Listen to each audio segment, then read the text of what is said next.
So brothers and sisters, I want to say to you that when we set up the Who Killed Kennedy Committee in London in 1964, it was not out of any illusions or particular affiliation for the Kennedy brothers.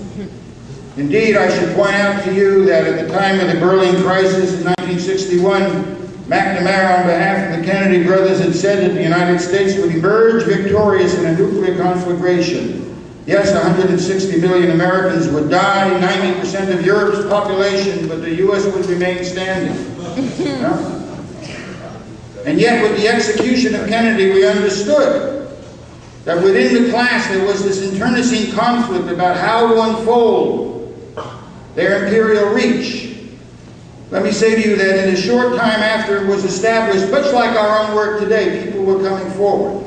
19 exhibits of the DA file in Dallas were liberated and sent to us, including Secret Service Report 767, which had in it the Central Intelligence Agency operations number of Lee Harvey Oswald along with his FBI informant number.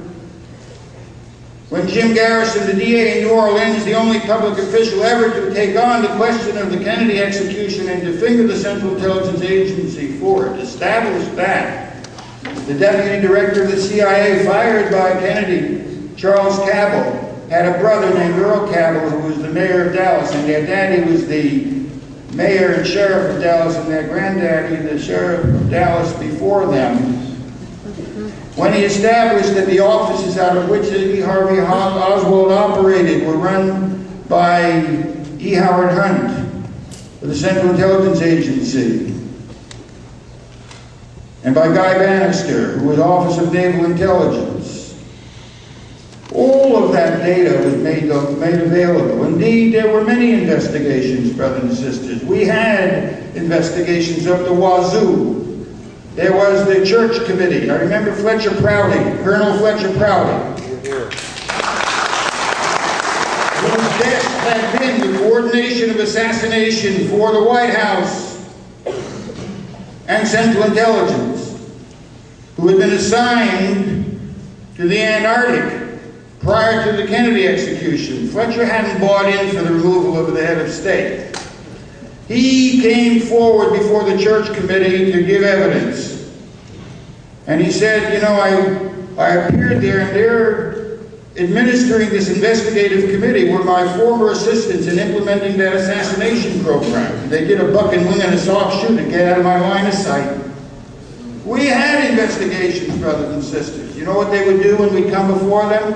Where'd you find out that? Who told you this? Where can this document be obtained? What do you think happened to the witnesses? When Jim Garrison indicted David Ferry, he was found dead.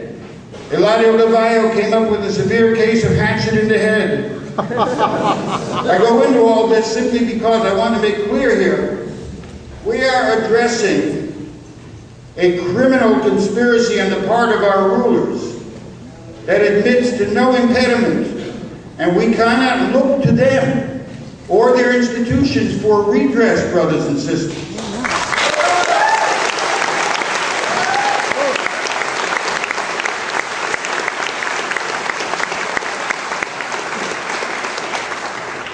Be pissing up a rope if we try, I assure you.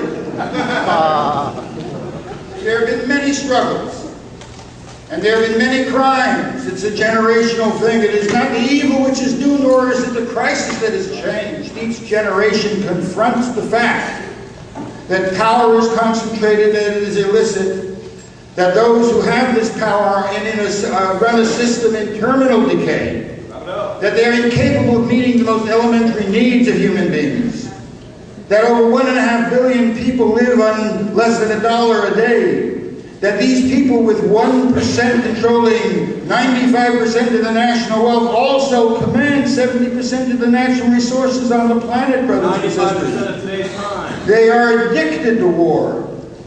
Trillions of dollars, $10 trillion in the space of 40 years. That's more than the combined value of everything produced in this society, brothers and sisters. Taken together, we will not succeed in reversing this by picking and choosing amongst our oppressors. It's not a question of the evil list.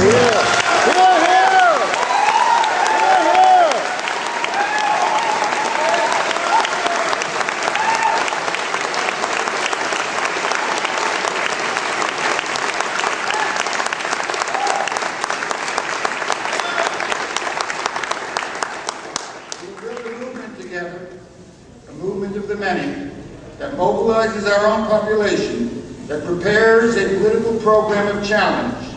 So what will we do? We will take this ruling class and put it in the dustpan of history where it has so long belonged.